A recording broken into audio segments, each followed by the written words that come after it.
Welcome to This Week in Williamsburg. I'm your host, Rebecca Suerdieck, curator of archivewilliamsburg.org. Now journey back in time with me.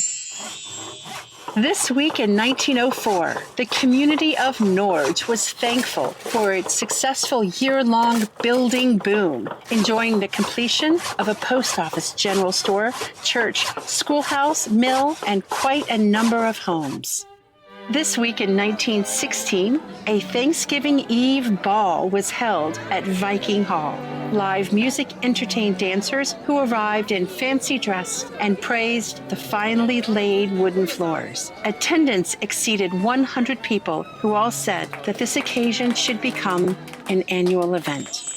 Join me next time for another edition of This Week in Williamsburg, brought to you by archivewilliamsburg.org and the Williamsburg Old Time Radio Hour, your source for hometown history, online, on stage, and on the air. I'm Rebecca Suerdieck.